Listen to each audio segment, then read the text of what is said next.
Chapter 27. Mina Harker's Journal. November 1st.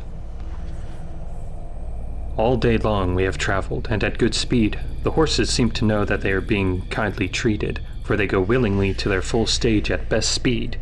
We have now had so many changes to find the things so constantly that we are encouraged to think that the journey will be an easy one. Dr. Van Helsing is laconic. He tells the farmers that he is hurrying to Bistritz and pays them well to make the exchange of horses. We get hot soup or coffee or tea, and off we go.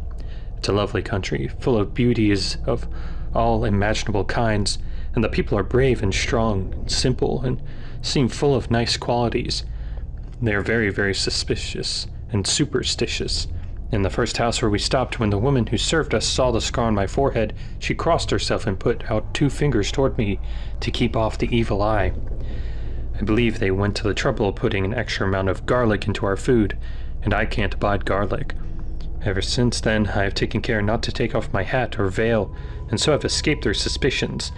We are traveling fast, and as we have no driver to tell us and to carry tales, we go ahead of scandal. But I dare say that fear of the evil eye will follow hard behind us all the way. The professor seems tireless. All day he would not take any rest, though he made me sleep for a long spell. At sunset time he hypnotized me, and he says I answered, as usual, darkness, lapping water, and creaking wood. So our enemy is still on the river. I'm afraid to think of Jonathan, but somehow I now have no fear for him, or for myself. I write this whilst we wait in a farmhouse for the horses to be ready. Dr. Van Helsing is sleeping. Poor dear, he looks very tired and old and gray, but his mouth is set as firmly as a conqueror's. Even in his sleep he is intense with resolution. When we have well started, I must make him rest whilst I drive. I shall tell him what we have days before us, and he must not break down when most of all his strength will be needed. All is ready, and we are off shortly. November 2nd, morning. I was successful, and we took turns driving all night. Now the day is on us, bright, though cold. There's a strange heaviness in the air. I say heaviness for want of a better word. I mean that it oppresses us both, that it's very cold, and only our warm furs keep us comfortable. At dawn, Van Helsing hypnotized me, and he says I answered, darkness, creaking wood, and roaring water. So the river is changing as they ascend. I do hope that my darling will not run any chance of danger, more than need be, but we are in God's hands now. November 2nd, night. All day long driving. The country gets wilder as we go, and the great spurs of the Carpathians, which at Vercetti seem so far from us and so low on the horizon, they now seem to gather round us and tower in front. We both seem in good spirits. I think we make an effort to cheer each other up. In doing so, we cheer ourselves up. Dr. Van Helsing says that by morning we shall reach the Borgo Pass.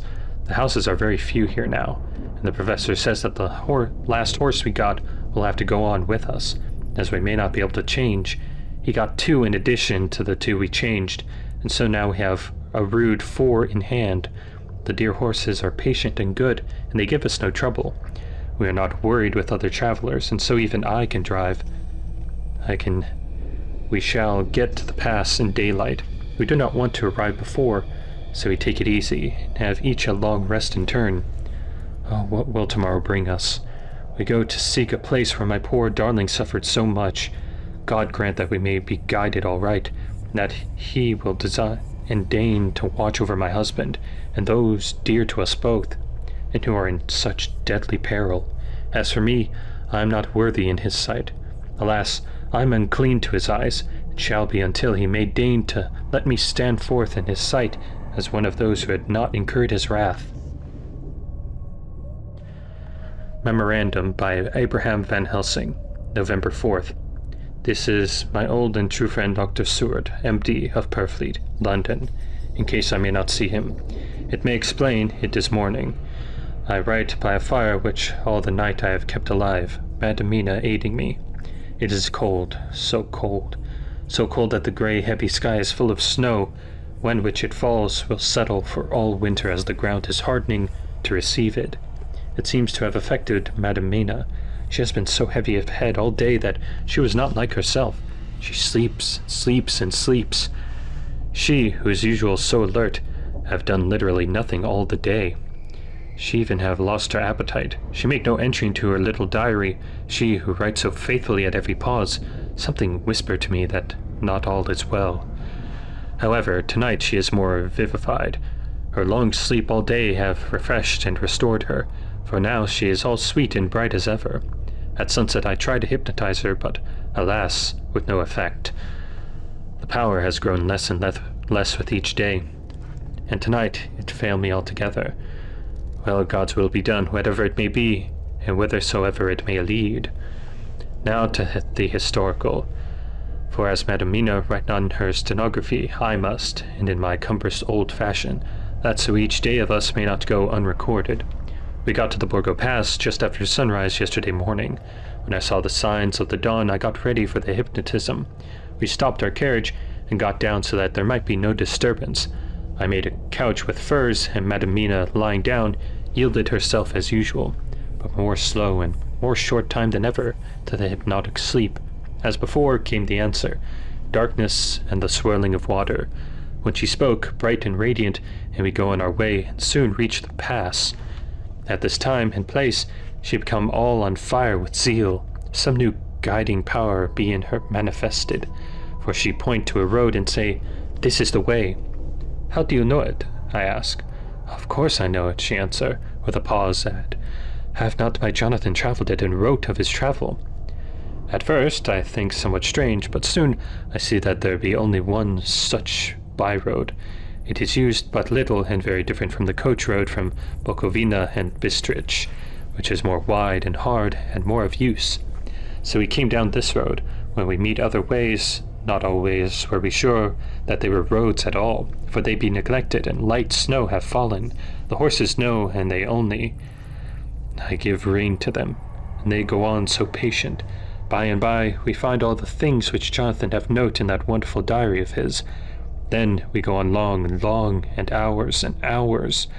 At first I tell Madam Mina to sleep. She try, and she succeed. She sleep all the time, till at last I feel myself suspicious grow, and attempt to wake her. But she sleep on, and I may not wake her though I try. I do not wish to try too hard lest I harm her, for I know that she have suffered much, and sleep at times be all to her. I think I drowse myself, for all of a sudden I feel guilt, as though I have done something. I find myself bolt up, with the reins in my hand, and the good horses go along, jog, and jog just as ever. I look down and find Madam Mina still asleep. It is now not far off sunset time, and over the snow the light of the sun flow in a big yellow flood, so that we grow and throw great long shadow on where the mountain rise so steep. For we are going up, and all is oh so wild and rocky, as though it were the end of the world. Then I arouse Madam Mina. This time she wake without much trouble. Then I try to put her to hypnotic sleep, but she sleep not, being as though I were not. Still I try and try, till all at once I find her and myself in dark. So I look around, and find that the sun have gone down. Madam Mina laugh, and I turn and look at her. She is now wide awake, and looks so well as I never saw her since that night at Carfax, when we first entered the Count's house. I'm amazed and not at ease then, but she is so bright and tender and thoughtful for me that I forget all fear. I light a fire, for we have brought a supply of wood for us, and she prepare food while I undo the horses and set them, tethered in shelter, to feed. Then, when I return to the fire, she have my supper ready. I go to help her, but she smile and tell me that she have eat already, that she was so hungry that she would not wait. I like it not, and I have great doubts, but I fear to affright her, and so I am silent of it. She helped me, and I eat alone. Then we wrap in fur and lie beside the fire, and I tell her to sleep while I watch. But presently I forget all of the watching, and when I suddenly remember that I watch, I find her lying quiet, but awake and looking at me with so bright eyes. Once, twice more the same occur, and I get much sleep till the morning. When I wake I try to hypnotize her, but alas, though she shut her eyes obedient, she may not sleep. The sun rise up and up and up, then sleep come to her too late, but so heavy that she will not wake. I have to lift her up and place her sleeping in the carriage when I have harnessed the horses and made all ready. Madam is still asleep, and she looked in her sleep more healthy and more redder than before. And I like it not. I'm afraid, so very afraid, and I'm afraid of all the things even to think, but I must go on my way. The stake we play for is life and death, and more than these, and we must not flinch. November 5th, morning. Let me be accurate in everything, for though you and I have seen such strange things together, you may be the first to think that I, Van Helsing, am mad, that the many horrors and the so long strain on the nerves has been the last turn in my brain. All yesterday we travel, always getting closer to the mountains and moving to a more and more wild and desert land. There are great frowning precipices and much falling water, and nature seemed to have held sometime her carnival. Madamina is still asleep, and though I did have hunger and appease it, I could not waken her, even for food.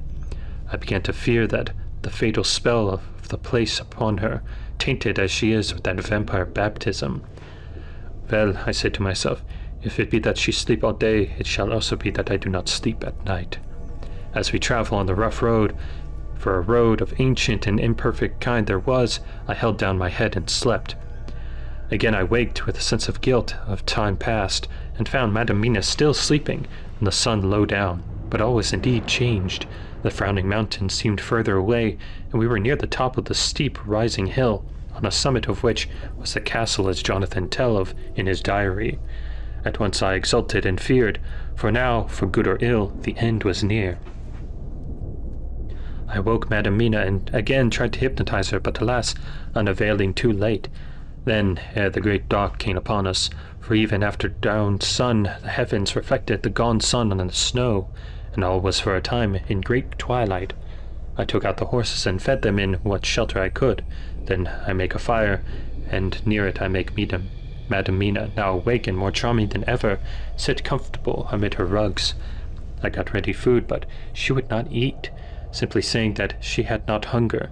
I did not press her, knowing her unavailingness, but I myself eat, for I must needs now be strong for all.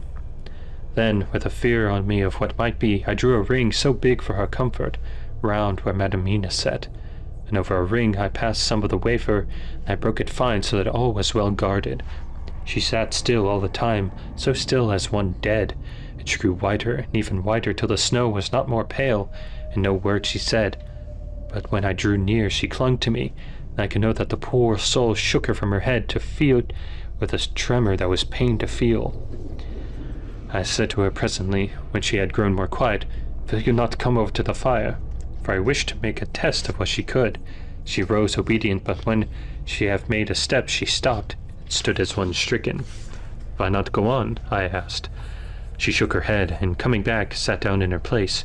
Then looking at me with open eyes as of one waked from sleep, she simply said, "I cannot," and remained silent. I rejoiced, for I knew what she could not. None of those that we dreaded could. Though there might be a danger to her body, yet her soul was safe. Presently the horses began to scream, and tore at their tethers till I came to them and quieted them. When they did feel my hands on them, they whinnied as low in joy, and licked my hands, and were quiet for a time. Many times through the night I did come to them, till it arrived to the cold hour when all nature is at lowest, and every time my coming was with quiet of them. In the cold hour the fire began to die, and I was about stepping forth to replenish it, for now the snow came in flying sweeps, and with it a chill mist. Even in the dark there was a light of some kind, as there ever is over snow, and it seemed as though the snow flurries and the wreaths of mist took shape as of women with trailing garments. All was in dead, grim silence, only that the horses whinnied and cowered, as if in terror of the worst. I began to fear horrible fears, but then came to me the sense of safety in that ring wherein I stood. I began, too, to think that my imaginings were of the night, and the gloom, and the unrest that I have gone through, and all the terrible anxiety. It was as though my memories of old Jonathan's horrid experience were befooling me, for the snowflakes and the mist began to wheel and circle round, till I could get as though a shadowy glimpse of those women that would have kissed him. And then the horses cowered lower and lower, and moaned in terror as men do in pain. Even the madness of fright was not to them, so that they could break away. I feared for my dear Madam Mina when these weird figures drew near and circled round. I looked at her, but she sat calm and smiled at me. When I would have stepped to the fire to replenish it, she caught me and held me back and whispered, like a voice that no one hears in a dream, so low it was, "No, no, do not go without. Here you are safe." I turned to her, and looking in her eyes, said, "But you, it is for you that I fear." Whereat she laughed, and laughed so low and unreal, and said, "Fear for me? Why fear for me? None safer in all the world from them than I am." And as I wondered at the meaning of her words, a puff of wind made the flame leap up, and I see the red scar on her forehead. Then alas, I knew. Did I not, I would soon have learned, for the wheeling figures of mist and snow came closer, but keeping ever without the holy circle. Then they began to materialize till, if God had not taken away my reason, for I saw it through my eyes, there would be before me in actual flesh the same 3 women that Jonathan saw in the room, but they would have kissed his throat. I knew the swaying round forms, the bright hard eyes, the white teeth, the ruddy color, the voluptuous lips. They smiled ever at poor dear Madam Mina.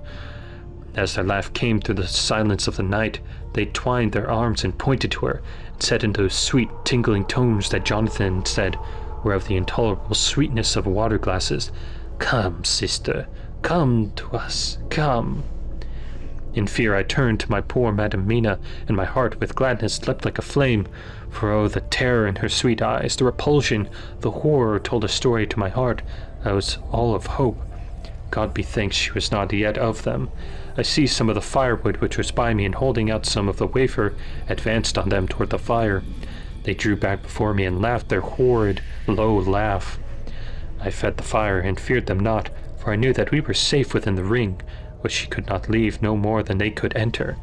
The horses had ceased to moan, and lay still on the ground. The snow fell on them softly, and they grew whiter. I knew that there was for the poor beast no more of terror. And so we remained till the red of the dawn began to fall through the snow gloom. I was desolate and afraid and full of woe and terror, but when that beautiful sun began to climb the horizon, life was to me again.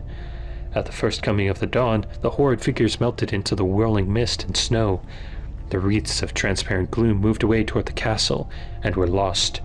Instinctively, by the dawn coming, I turned to Madam Mina, intending to hypnotize her, but she lay in a deep and sudden sleep, from which I could not wake her. I tried to hypnotize her through sleep, but she made no response, none at all, and the day broke. I fear yet to stir. I have made my fire and have seen the horses. They are all dead. Today I have much to do here, and I keep waiting till the sun is high up, for there may be places where I must go, where the sunlight, through snow and mist obscure it, will be to me a safety. I will strengthen me with breakfast, and then I will do my terrible work. Madam Mina still sleeps, and God be thanked, she is calm in her sleep. Jonathan Harker's Journal, November 4th, evening. The accident to the launch has been a terrible thing for us. Only for it should we have overtaken the boat long ago, and by now my dear Mina would have been free. I fear to think of her, off in the wolds near that horrid place. We have got horses and we follow on track. I note this Swiss-Godalming is getting ready. We have our arms. The gypsies must look out if they mean to fight. Oh, if only Morris and Seward were with us. We must only hope. If I write no more goodbye, Mina, God bless and keep you. Dr. Seward's Diary, November 5th. With the dawn, we saw the body of a gypsy before us dashing away from the river with their lighter wagon. They shrouded it in a cluster and hurried along as though beset. The snow is falling lightly, and there's a strange excitement in the air. We may be our own feelings, but the depression is strange. Far off I hear the howling of wolves. The snow brings them down from the mountains, and there are dangers to all of us, and from all sides. The horses are nearly ready, and we are soon off. We ride to death of someone. God only knows who, or where, or what, or when, or how it may be. Dr. Van Helsing's Memorandum, November 5th, afternoon. I am at least sane. Thank God for that mercy at all events, though the providing it has been dreadful. When I left Madame Mina sleeping within the holy circle, I took my way to the castle. The blacksmith's hammer which I took in the carriage from Vercetti was useful, but the doors were all open. I broke them off with rusty hinges, lest some ill intent or ill chance should close them, so that being entered, I might not get out. Jonathan's bitter experience served me here. By memory of his diary, I found my way to the old chapel, for I knew that there my work lay. The air was oppressive. It seemed as if there was some sulphurous fume which at times made me dizzy. Either there was a roaring in my ears, or I heard afar off the howl of wolves. Then I bethought me of my dear Madame Mina. I was in terrible plight. The dilemma had me between its horns. Her I had not dared to take into this place, but left safe from the vampire in that holy circle. Yet even there would be a wolf. I resolved me that my work lay here, that as to the wolves we must submit, if it were God's will. At any rate, it was only death and freedom beyond. So did I choose for her. Had it but been for myself, the choice had been easy. The maw of the wolf were better to rest than the grave of a vampire. So I make my choice to go on with my work. I knew that there were at least 3 graves to find, graves that are inhabited. So I search, and I find one of them. She lay in her vampire's sleep, so full of life and voluptuous beauty that I shudder, as though I have come to do murder. I doubt not that in the old time, when such things were, many a man who set forth to do such a task as mine found at the last his heart to fail him, and then his nerve. So he delay and delay and delay, till the mere beauty and fascination of the wanton undead have hypnotized him. And he remain on till sunset come, and the vampire's sleep be over. Then the beautiful eyes of the fair woman open and look love, and the voluptuous mouth present to a kiss, and the man is weak. And there remain one more victim of the vampire fold, one more to swell the grim and grisly ranks of the undead. There is some fascination, surely, when I am moved by the mere presence of such a one, even lying as she lay in a tomb fretted with age and heavy with dust of centuries, though there be that horrid odor such as the layers of the Count have had. Yes, I was moved, I, Van Helsing, with all my purpose and with my motive for hate. I was moved to a yearning for delay which seemed to paralyze my faculties and to clog my very soul. It may have been that the need of natural sleep and the strange oppression of the air were beginning to overcome me. Certain it was that I was lapsing into sleep, the open-eyed sleep of one who yields to a sweet fascination, when there came through the snow-stilled air a long, low wail, so full of woe and pity that it woke me like the sound of a clarion, for it was the voice of my dear Madame Mina that I heard. Then I braced myself again to my horrid task, and found by retching away tomb tops one of the other sisters, the other dark one. I dared not pause to look at her as I had on her sister, lest once more I should begin to be enthralled. But I go on and searching until presently I found in a high great tomb, as if made to one much beloved, that other fair sister which, like Jonathan, I had seen to gather myself out of the atoms of the mist. She was so fair to look on, so radiantly beautiful, so exquisitely voluptuous, that at the very instinct of man in me, which calls some of my sex to love and to protect one of hers, made my head whirl with a new emotion. But God be thanked, that sole wail of my dear Madame Mina had not died out of my ears, and before the spell could be wrought further upon me, I had nerved myself to my wild work. By this time I had searched all the tombs in the chapel, so far as I could tell. But as there had been only 3 of these undead phantoms around us in the night, I took it that there were no more unactive undead existent. There was one great tomb, more lordly than all the rest. Huge it was, and nobly proportioned. On it was but one word: Dracula. Then this was the undead home of the king vampire, to whom so many were more due, and his emptiness spoken eloquent to make certain what I knew. Before I began to restore these women to their dead selves through my awful work, I laid in Dracula's tomb some of the wafer, and so banished him from it, undead forever. Then began my terrible task, and I dreaded it. Had it been but 1, it had been easy, comparative, but 3, to begin twice more after I had been through the deed of horror, for it was terrible with sweet Miss Lucy. What would it not be with those strange ones who had survived through the centuries, and who had been strengthened by the passing of the years, who would, if they could, have fought for their foul lives? Oh, my friend John, it was but butcher work, Had I not been nerved by the thoughts of other dead and of the living over whom hung such a pall of fear, I could not have gone on. I tremble and tremble even yet, though till all was over, God be thanked, my nerve did stand. Had I not seen the repose in the first place, and the gladness that stole over it, just ere the final dissolution came, as the realization that the soul had been won, I could not have gone further with my butchery. I could not have endured the horrid screeching as that stake drove home, the plunging of writhing form and lips of bloody foam. I should have fled in terror and left my work undone, but it's over, and the poor souls, I can pity them now and weep, as I think of them placid in each their full sleep of death, for a short moment ere fading. For, friend John, hardly had my knife severed each of the head of each, before the whole body began to melt away and crumble into its native dust, as though the death that should have come centuries ago had last asserted itself, and say at once and loud, I am here. Before I left the castle, I so fixed its entrances that never more can the Count enter there undead. When I stepped into the circle where Madam Mina slept, she woke from her sleep, and seeing me, cried out in pain that I had endured too much. Come, she said, come away from this awful place. Let's go to meet my husband, who is, I know, coming toward us. She was looking thin and pale and weak, but her eyes were pure and glowed with fervor. I was glad to see her paleness and her illness, for my mind was full of the fresh horror of that ruddy vampire's sleep. And so, with trust and hope, and yet full of fear, we go eastward to meet our friends and him, whom Madam Mina tell me that she know are coming to meet us. Mina Harker's Journal, November 6th. It was late in the afternoon when the professor and I took our way to the east, whence I knew Jonathan was coming. We did not go fast, though the way was steeply downhill, for we had to take heavy rugs and wraps with us. We dared not face the possibility of being left without warmth in the cold and snow. We had to take some of our provisions too, for we were in a perfect desolation. So far as we could see through the snowfall, there was not even the sign of habitation.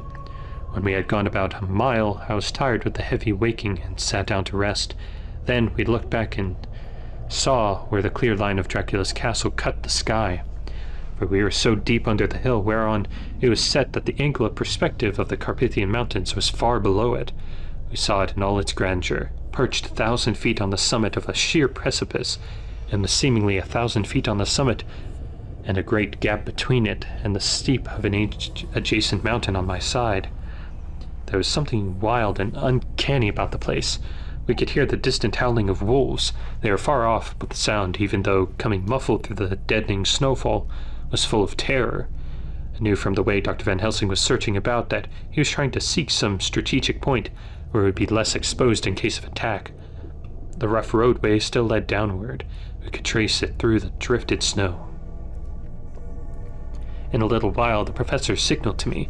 I got up and joined him.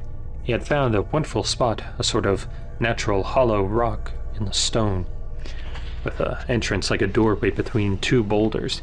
He took me by the hand and drew me in. See, he said, here you will be in shelter, and if the wolves do come, I can meet them one by one. He brought in our furs and made a snug nest for me, and we got out some provisions and forced them upon me. But I could not eat. To even try to do so was repulsive to me, and much as I would have liked to please him, I could not bring myself to the attempt.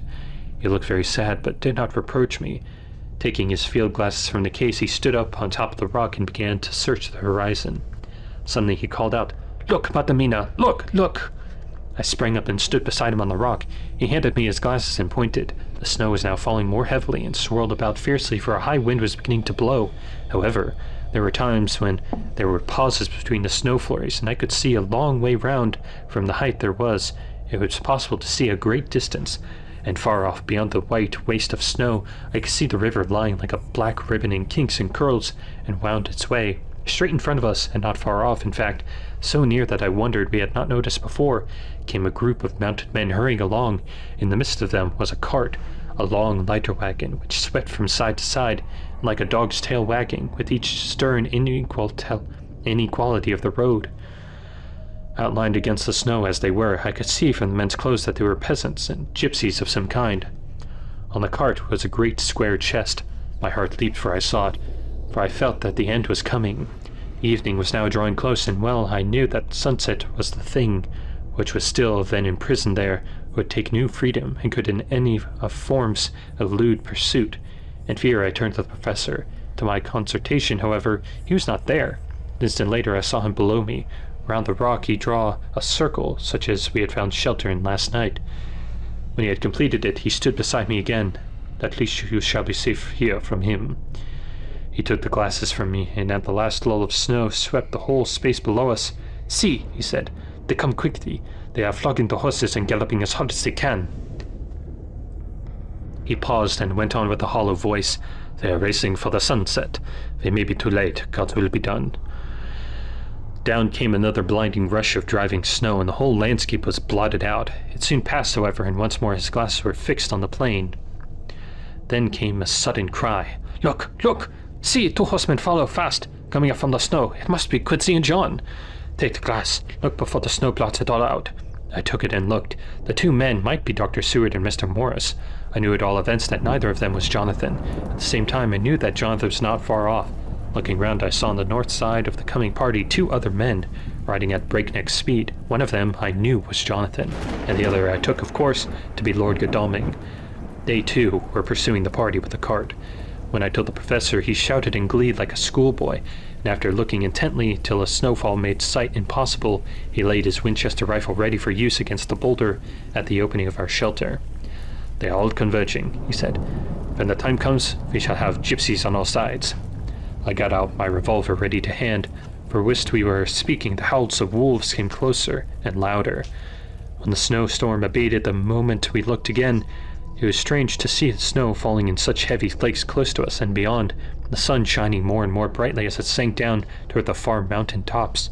Sweeping the glass all around us, I could see here and there dots moving singly and in 2s and 3s in larger numbers. The wolves were gathering for their prey. Every instant seemed an age whilst we waited. The wind came now in fierce bursts, and the snow was driven with fury as it swept upon us in circling eddies. At times we could not see an arm's length before us, but at others, as the hollow-sounding wind swept by us, it seemed to clear the airspace around us so that we could see afar off. We had of late been so accustomed to watch for sunrise and sunset that we knew with fair accuracy when it would be, and when we knew that before long the sun would set, it was hard to believe that by our watches it was less than an hour that we waited in that rocky shelter before the various bodies began to converge down upon us. The wind came now with fiercer and more bitter sweeps, and more steadily from the north. It seemed had driven the snow clouds from us, for with only occasional bursts the snow fell. We could distinguish clearly the individuals of each party, the pursued and the pursuers. Strangely enough, those pursued did not seem to realize, or at least care, that they were pursued. They seemed, however, to hasten with redoubled speed as the sun dropped lower and lower on the mountain tops. Closer and closer they drew. The professor and I crouched down behind their rock and held our weapons ready. I could see that he was determined that they should not pass. One and all were quite unaware of our presence. All at once 2 voices shouted out to them, "Halt!" It was my Jonathan's, raised in the high key of passion, the other Mr. Morris's strong, resolute tone of quiet command. The gypsies may not have known the language, but there was no mistaking the tone in whatever tongue the words were spoken. Instinctively they reined in, and at the instant Lord Godalming and Jonathan dashed up at one side, and Dr. Seward and Mr. Morris on the other. The leader of the gypsies, a splendid-looking fellow who sat on his horse like a centaur, waved them back and in a fierce voice gave to his companions some word to proceed. They lashed the horses, which sprang forward, but the 4 men raised their Winchester rifles and in an unmistakable way commanded them to stop. At the same moment Dr. Van Helsing and I rose behind the rock and pointed our weapons at them. Seeing that they were surrounded, the men tightened their reins and drew up. The leader turned to them and gave a word at which every man of the gypsy party drew what weapon he carried, knife or pistol, and held himself readiness to attack. Issue was joined in an instant. The leader, with a quick movement of his rein, threw his horse out in front and pointed first to the sun, now close down on the hilltops, and then to the castle, said something which I did not understand.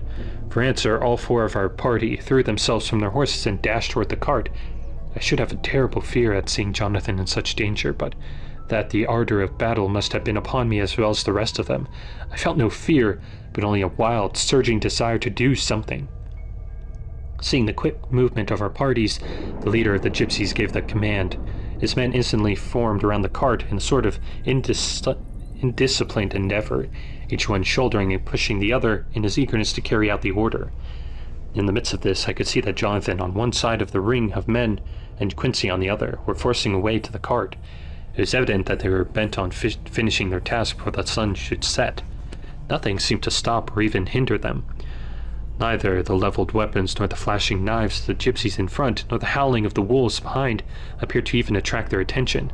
Jonathan's impetuosity and the manifest singleness of his purpose seemed to overawe those in front of him.